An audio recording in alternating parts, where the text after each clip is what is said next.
인간에게 가장 필요한 요소 중 하나, 바로 소금입니다. 우리의 몸이 생명을 유지하기 위해서는 하루 1g의 소금이 필요한 만큼 소금은 물 다음으로 중요하죠.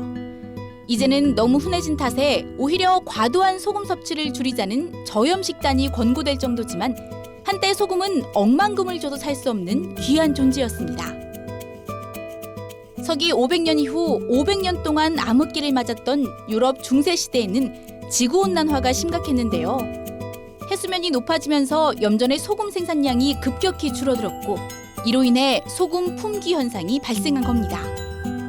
소금 섭취가 부족해진 사람들은 탈수 현상과 정신 착란 증세 등을 보였고 사망에까지 이르기도 했습니다.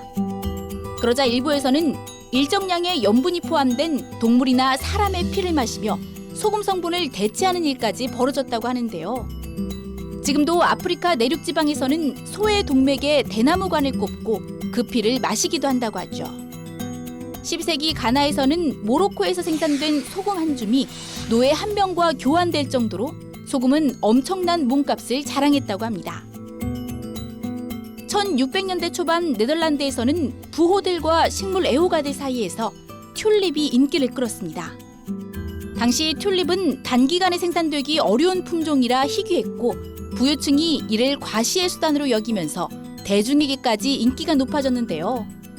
튤립으로 엄청난 부를 얻을 수 있다는 생각에 생업을 벌인 이들이 튤립 재배에 뛰어들었고 아직 피지 않은 튤립에 대한 사재기까지 빈번하게 발생하면서 튤립의 가격은 상상 이상으로 폭등하기 시작했습니다.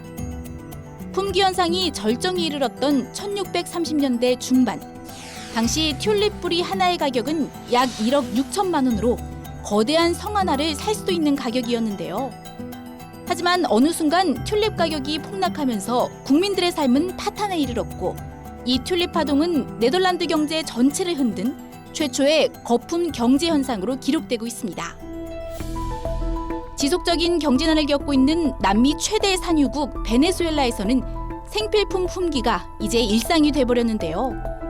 정부가 빈곤층 지원을 이유로 생필품 가격을 통제하면서 생산이 준데다 국제 유가 하락으로 경제는 더 어려워지면서 생필품 전쟁이 날로 심각해지고 있습니다. 비누나 화장지 등을 사기 위해서 몇 시간씩 줄을 서는 것은 기본. 줄을 대신 서주는 직업까지 등장했다는데요. 특히 약국에서는 살 수도 없는 피임 도구 한 상자가 한 경매 사이트에서 80여만 원에 거래되며 대표 품귀 품목으로 자리 잡고 있다고 합니다. 한편 역사 속에서 주로 극단적 상황을 불러왔던 품귀 현상은 오늘날 종종 마케팅 수단의 형태로 등장하고 있는데요. 마지막 하나, 한정판. 일부러 제한된 양만 내놓는 헝거 마케팅은 희소하다고 하면 더 갖고 싶은 사람들의 심리를 이용한 것으로 최근 식품업체와 휴대폰업체 등이 적극적으로 활용하고 있습니다. 다양한 이유로 더욱더 잦아지는 품귀 대란. 반갑지만은 않은 상황입니다.